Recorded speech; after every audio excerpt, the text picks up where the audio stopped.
Evening, YouTube. Atheist Chef here. As you know, every evening after I'm done worshiping Satan and taking a shower afterwards, because, man, all of the blood. Every once in a while I hop on YouTube and I try and find a good video to watch so I can make a response to it. Well, here you go. The Bible reports that men were living about 1,000 years in the Old Testament, starting at Adam and then on. And now I have to start my own investigation. And of course I want to start this off by pointing out the documentary hypothesis, which just lets us know that the author of the Bible was definitely a whole bunch of different authors, particularly in the Old Testament for sure, which is the main focus here. And we know that in Genesis chapter 5, where it talks about all the age of all, Adam's descendants and Adam himself, and they're 500, 300, 600, all that years old. This is called like the Book of Records or Book of Genealogies. This was actually a different text. This was not written by the author J or the author P, which did chapters 1 and 2, and and Noah's Ark and whatnot. But anyways, this is actually used by the Great Redactor, which came in later on towards the end of, or towards the latter parts of the formation of a monotheistic God. That came in and was like, yeah, this needs to be here. We need to clarify some points. And so right there we already see that it was not even from the original author's viewpoints to make them this many years old. This was a later addition. I want to investigate this to see if this is actually a possibility for men to live hundreds of years to 1,000 years. I'll be starting with a guy by the name of Caleb Finch, I believe his name is, but that's not his name. I'll put it in a little annotation to the side so that you guys can check out his name and you go check out his work and his research. I would like to point out that at this point he did not post any link to the Caleb Finch person, or even in the description box. However, if you go watch his original video, you can see plenty of boxes saying, subscribe here, don't forget to subscribe. So I guess in the process of asking everybody to subscribe to him, he forgot to do what he was saying that he was going to do. But that's whatever. Caleb Finch, he's an expert in human aging. He's He stated that if the mortality rates, and this is based on a hypothetical, that if the mortality rate were decreased to 1% every year as to that of sexual maturity, that it would be possible for men to live 12 centuries. Now, this is a hypothetical. Now, I'm going to give Ronnie a little bit of leeway because he might have been just trying to memorize it or read it from a really quick glance and look down at it. But it was a little bit off, and also Ronnie kind of forgot a really important detail.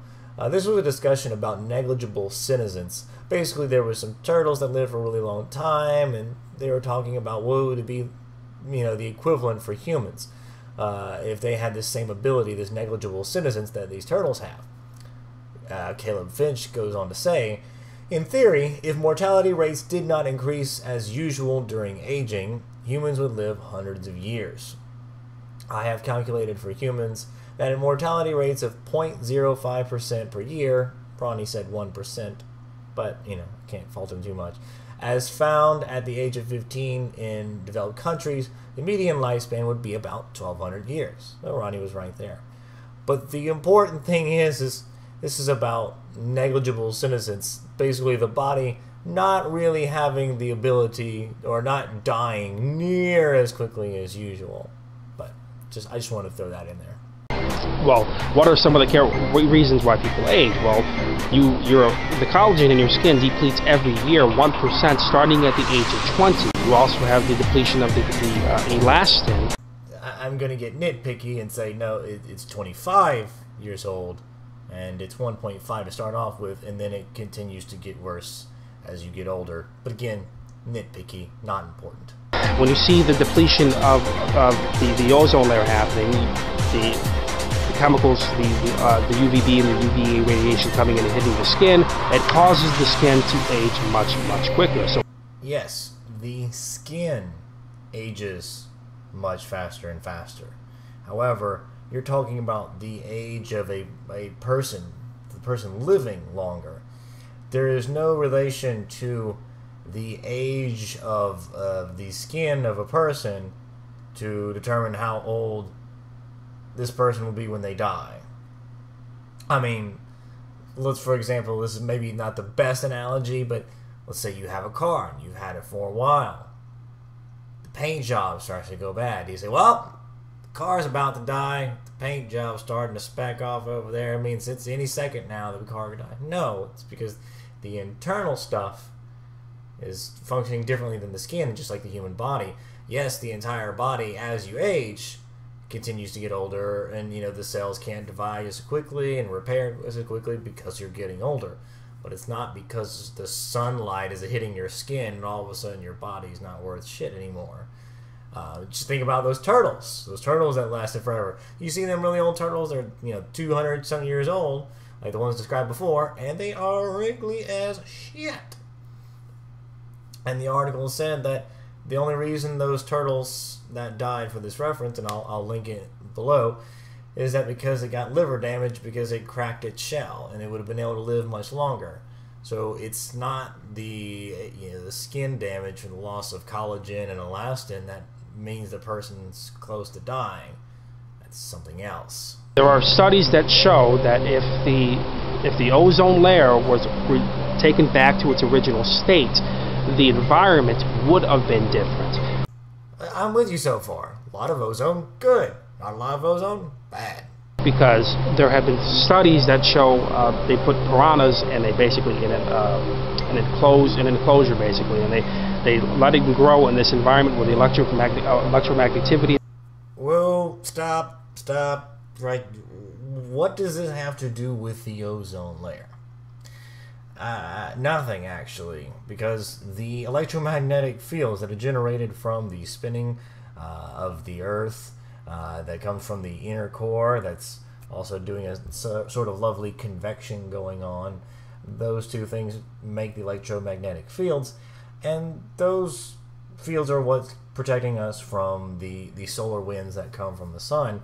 Those things are not affected by the ozone, so I don't see any relevance between the piranhas in a tank and trying to measure electromagnetic fields to the ozone that was being produced through the atmosphere from this environment that these scientists are putting it in. As usual, no sources are cited, so I had to look it up myself, and I eventually found Carl Baugh, and you notice that I did not mention Dr. Carl Baugh because he's not a doctor. He's claimed to have 3 different kinds of fields, or PhDs, or 3 different doctorates, rather, and every one of them has been shown to be from an uncredited college or university, one of them being sort of honorary. Now, what's even better, rather, is that even Answers in Genesis, yes, that's right, the creationist site is saying, yeah, this guy he's full of poop. And I will link 2 different web pages below that mention this. So long story short, this guy, Carl Baugh, I don't know, he invented a hyperbaric chamber, and they talked about some types of pre-flood conditions. And this is actually great because I need to look through this later. But it talks about things like increased oxygen, increasing oxygen content, increased atmospheric pressure, and increased electromagnetic waves or magnetic fields. Now, what's great about this is I've actually already covered this in one of my videos. I can't remember which one it is. It's like TAC, does science and shit and refutes. I believe it's the one where it refutes Nephilim free, and it was talking about Noah's flood. I covered how there is no link to increased oxygen content with intelligence, increase in size, or anything like that, and actually how increased oxygen content would actually be harmful, particularly with the paired increased atmospheric pressure, which is one of the things that he did in his studies, that the higher the increased atmospheric pressure and the increased oxygen content would actually be incredibly deadly to many animals and particularly humans. Now, and again, no increase in size, no increase in intelligence or anything like that. Now, as far as electromagnetic fields go, well, I didn't post that in the video. However, the thing about electromagnetic fields is that, to try not to go into too much detail, the Earth has been going through what's called polarity reversals. Basically, there's a really, really high polarity in one direction towards the north, toward the polar north, and it's going on in different directions, but it's mostly north. Well, every mostly 200,000 years or so, and it's happened over 170 plus times since the creation of the Earth, and we actually have evidence for this in the rock layers and all this kind of different stuff, but I'm not going there. But it's happened so many times, points where the Earth's polarity was really, really strong. I'm sorry, the Earth's magnetic fields were strong, and then it slowly started to get weaker, which is what you may hear people talking about now.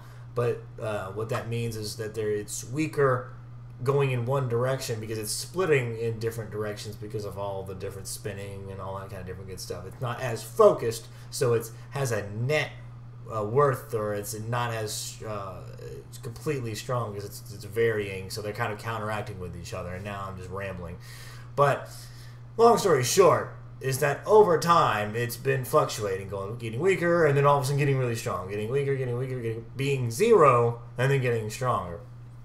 And they've synced this up with the fossil records, and, well, what do you know? There's no real change of all of a sudden really small, really creatures to really giant creatures when there is increased atmospheric pressure, electromagnetic fields, and anything like that. The piranha grew about 4 or 5 times the size as the normal piranha, which would suggest that we would not only be much probably healthier, but much larger as well. You know, I would also really like if Carl Bog had actually produced his results. I mean, I'm looking on things like YouTube, I'm trying to find papers. I even found a YouTube video where he talks about the hyperbaric chamber, but he doesn't show. I can't find anything, results that talk about what actually happened with this, fish. But it's nowhere to be found. I just don't see anything. And you would think that something like this would be huge. If we found a way to increase the size of certain fish, our animals, our plant life, which is what this guy was trying to do, and he was successful at it, and it really was true because of, electromagnetic field and all that stuff, that would be incredible. This would revolutionize how we would get food. I mean, think about it. We wouldn't have to worry so much about GMO and things like that, because, we could grow a plant 4 times as big, or we could have a cow that's 2 or 3 times as big. We would have the technology to feed more people from this, but yet we don't see it. This is kind of a money-making thing that would have happened if it had been shown to be true. But yet that you can't find it in the Googles or anything, it's really telling. Also, it should be noted that the experiment itself would really fall flat on its face because it violates the square cube law, and I've talked about this in my other video, that if something were to happen and that piranha were to double in its size, according to the square cube law, it would be getting 6 times its weight and volume. So if it was 4 times the size, as it is proposed by Carl Baugh / Kent Hovind, it would be at 12 times its size and weight. And that fucker wouldn't be able to swim.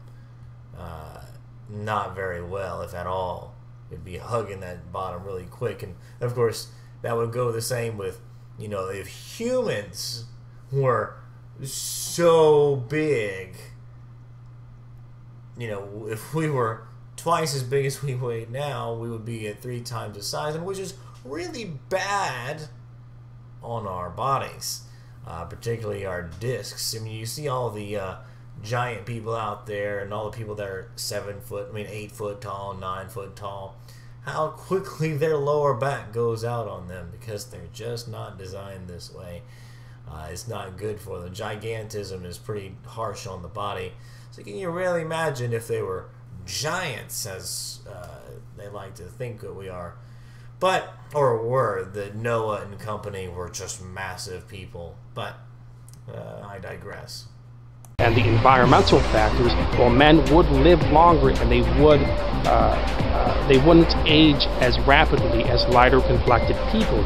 As I said earlier, the aging of skin is different than the aging of the body into which the person was dying. I mean, if there really was a strong difference, how the aging of skin would affect our death, you would see that black people would live much longer than everybody else. Of course, this rules out all the other random illnesses and diseases that only black people may get, like sickle cell and stuff like that, higher blood pressure, if I remember correctly, things like that. But you would see a general black people living much longer than Middle Eastern people, living a little bit less but better than white people. But we don't see that. So taking things back to the beginning state of how things appear to originally have been. The thing is there is no evidence for your pre-flood environment, just as there is no evidence for your worldwide flood. There is no evidence for a point in which there was basically a really high oxygen content, a really high atmospheric pressure, and a really high electromagnetic field point that all of a sudden dropped right after a flood. There is no evidence for that. Thanks to the fields of paleoclimatology and geology and all this kind of different stuff, we know what happened. We know exactly how the Earth was at different points. They don't support what you assert things would be. Men would not have aged as rapidly as men are aging now, because the melanin in their skin would have protected them, and the environmental factors would have probably made them much larger, stronger, and healthier.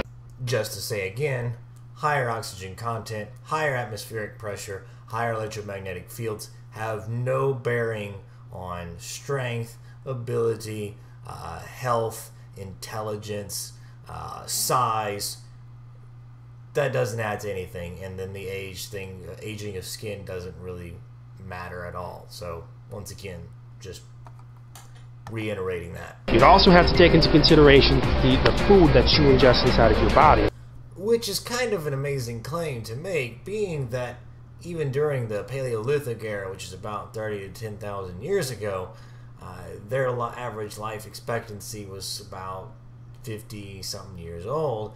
And even during the times of the Bronze Age, which is about when the Christians claimed Jesus and Noah and all of that, that was about 45 to 50 years old.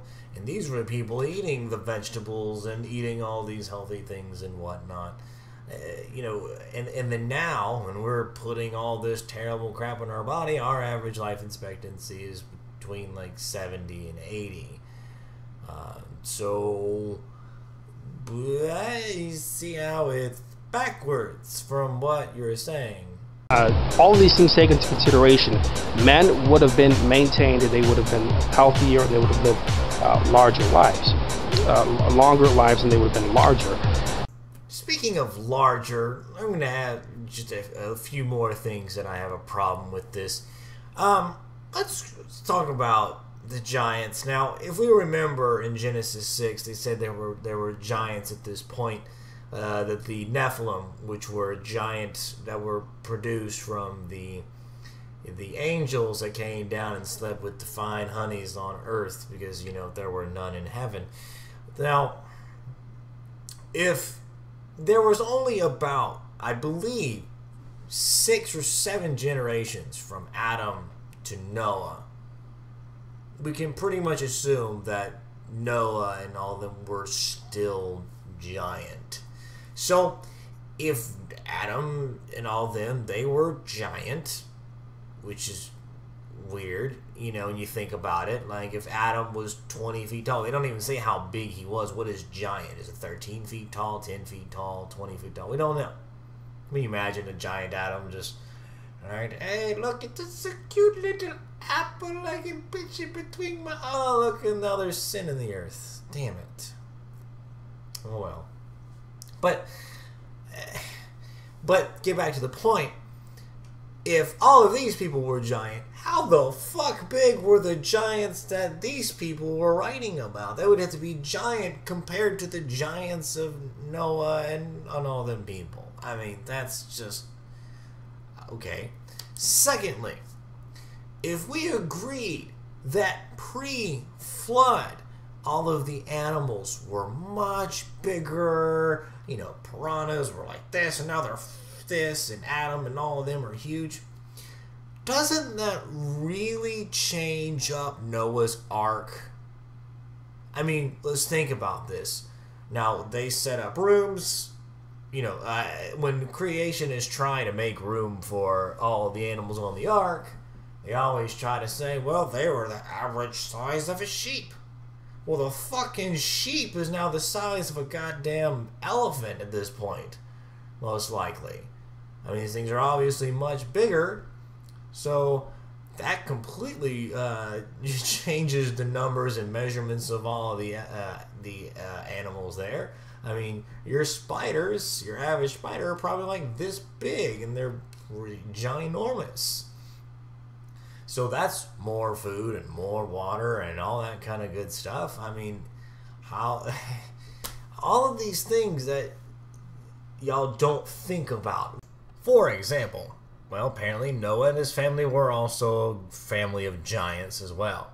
And his sons were the ones that started off all of the other countries and continents and whatnot. So, as the generations passed along, obviously everybody was still pretty big. I'm sure that over time, for whatever reason that you guys can come up with, they started to get smaller and smaller. But as we know, characteristics tend to last a while, and they don't just like immediately like shrink down. Because it was a very selective group of people, very small. Everybody had similar characteristics, so they all were going to be about the same height, most likely. But anyways, given all that, why don't we ever see giant pottery, giant tools, giant weapons? We don't see that anywhere from when Noah and his family split out and did their own thing. So, where's the giant weapons? Where's the giant tools? Why do we not see that? And we should be finding them. God knows we can find all kinds of tools and stuff for civilizations hundreds, thousands of years ago, 10,000 years ago. How we found a 10,000-year-old stone dildo that the ancient women were using. I mean, surely we could find one of these giant things. Surely somewhere in the universe, or in the world rather, they would have existed somewhere. Next question. What is it about a flood that allows for a change in atmospheric pressure to such an extent, for a change in oxygen content in the atmosphere, a reduction in the ozone somehow, which, by the way, if your big concern is about a reduction in the ozone, and if we change the ozone back to what it was when it first started, there would be a different environment. Yeah, as we remember, we don't really start seeing a change in the ozone until about the 1970s, when we started introducing those chlorofluorocarbons that you talked about earlier. So over the years, the ozone has been pretty stable. So I don't see how your ozone thing has to deal with the flood. So just throwing that out there. But on top of that, what are the mechanisms that allowed for the pre-flood environment that changed after the flood? Can anybody answer that? That would be great. Well, that's it. That's all I've got. This is the Atheist Chef signing off. Peace. It was not even from the original author's viewpoints to make them this many years old. This was a later edition. And I want to investigate this to see if this is actually a possibility for man to live hundreds of years to 1,000 years. I'll be starting with a guy by the name of Caleb Finch, I believe his name is, but that's not his name. I'll put it in a little annotation to the side so that you guys can check out his name and you go check out his work and his research. I would like to point out that at this point, or the author P, which we did chapters 1 and 2, and and Noah's Ark and whatnot. But anyways, this is actually used by the Great Redactor, which came in later on towards the end of, or towards the latter parts of the formation of a monotheistic God. That came in and was like, yeah, this needs to be here. We need to clarify some points. And so right there, we already see that he did not post any link to the Caleb Finch person, or even in the description box. However, if you go watch his original video, you can see plenty of boxes saying, subscribe here, don't forget to subscribe. So I guess in the process of asking everybody to subscribe to him, he forgot to do what he was saying that he was going to do. But that's whatever. Caleb Finch, he's an expert in human aging. Evening, YouTube. Atheist Chef here. As you know, every evening after I'm done worshiping Satan and taking a shower afterwards, because, man, all of the blood, every once in a while I hop on YouTube and I try and find a good video to watch so I can make a response to it. Well, here you go. The Bible reports that men were living about 1,000 years in the Old Testament, starting at Adam and then on. And now I have to start my own investigation. And of course I want to start this off by pointing out the documentary hypothesis, which just lets us know that the author of the Bible was definitely a whole bunch of different authors, particularly in the Old Testament for sure, which is the main focus here. And we know that in Genesis chapter 5, where it talks about all the age of all, Adam's descendants and Adam himself, and they're 500, 300, 600, all that years old. This is called like the Book of Records or Book of Genealogies. This was actually a different text. This was not written by the author J.